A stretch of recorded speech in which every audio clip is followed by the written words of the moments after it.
Olá a todos, tudo bem? Eu espero que sim. Meu nome é Roseli Nascimento, sou professora de Geografia, sou licenciada pela Universidade do Estado do Amazonas e tenho habilitação para trabalhar com Geografia do 6º ao 9º ano e também Ensino Médio. Bom, o tema da aula de hoje é domínios morfoclimáticos, né? Nós sabemos que as paisagens, elas têm diferenças, assim como as regiões brasileiras. As regiões brasileiras, elas são divididas em 5 regiões. Quais são elas? Norte, Nordeste, Centro-Oeste, Sudeste e região Sul.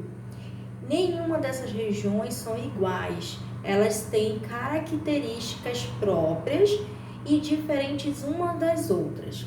Os domínios morfoclimáticos também são uma classificação, né, paisagística que foi elaborada através de estudos direcionados e pesquisas diretas e também indiretamente, né, pelo geógrafo Aziz Absaber, no ano de 1970. Então, os domínios morfoclimáticos representam a interação, né, e a integração do clima, relevo e vegetação, né? Eles interagem entre eles, formando a paisagem, né? Como eu falei, Aziz Absaber, ele foi responsável, né, para realizar essa classificação, tá? Então, nós sabemos que até os tipos de clima, eles são diferentes, os tipos de relevo, né? Tipo de vegetações existentes no Brasil. Então, cada região, ela tem algumas faixas de transição, né? Quando eu falo de região, eu estou falando da também chamada linhas de transição ou faixas de transição, onde ocorrem esses domínios morfoclimáticos, né? E aí nós podemos entender que esses domínios morfoclimáticos, eles ocorrem nessas faixas, e entre essas faixas podem ocorrer um ou dois tipos de domínio diferentes, tá? Não ocorre um único domínio numa faixa de transição. Bom, nos domínios morfoclimáticos, eu coloquei um resuminho aqui. Esse resumo fala sobre os 6 tipos, né, de domínios morfoclimáticos. Então, o primeiro domínio é o domínio equatorial amazônico, tá? Que ele é formado em maior parte por terras baixas, né, áreas de planície, com clima de floresta equatorial, tá? Nós temos também domínio dos cerrados, que está localizado na porção central, que possui ali os chapadões, né, que são relevos com elevações de chapada mesmo, tá? Que estão nessa localidade. Também nós temos uma vegetação aí do cerrado, tá? Próprio do cerrado. Nós temos também o domínio dos mares e morros. O domínio dos mares e morros, ele situa-se na região costeira atlântica, tá? E o relevo predominante aí no domínio dos morros e mares é mares de morros, os tipos de relevo, tá? Também nós temos a presença aqui no domínio de mares e morros chapadões e também a quase extinta Mata Atlântica, né? Nós sabemos que ao longo do tempo a Mata Atlântica ela foi perdendo sua extensão e ela tem em algumas partes, né, em determinadas partes do Brasil, assim como domínios de mares e morros, nós temos a presença aí da Mata Atlântica. Bom, nós temos o domínio das caatingas, né, que ele é conhecido pelo polígono das secas, que é caracterizado aí por depressões interplanáticas, né?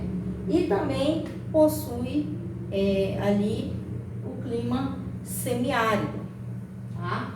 Nós temos os domínios da Araucárias. Esse domínio ele encontra-se no sul do país, com predomínio de planaltos e formações de araucárias.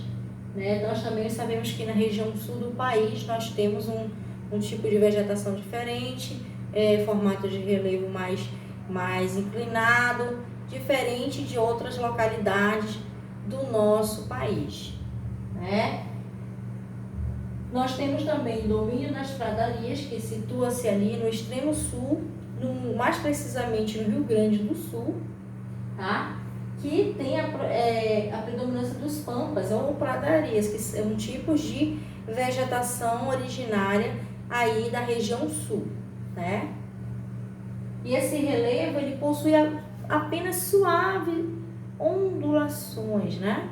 Nós temos as planícies. Quais são os tipos de relevo que nós temos existentes? Vou lembrar vocês, nós temos planícies, planaltos e depressões. Essas são as três principais, tá? Os três principais tipos de forma de relevo são esses três. E esses domínios, eles ocorrem nas faixas de transições. Então, pode ocorrer que um ou dois ou até três domínios desses podem estar presentes nessas faixas de transições, né? Os domínios, eles representam também uma combinação de conjuntos de elementos da natureza, né? O relevo, o clima, a vegetação, como eu falei para vocês, eles se relacionam ali, interagem, formando a paisagem, né? A unidade paisagística, né, que nós temos. Ou seja, nenhum processo ocorre de forma, vamos dizer assim, sem que haja etapas, né? Então, para que tudo existem etapas, né? Então, o IBGE, por exemplo, vou dar um exemplo aqui do IBGE, ao classificar, a fazer as classificações, né? 1946, né? E também nós temos a classificação de 1970 também, ali do IBGE, que ele já coloca, né?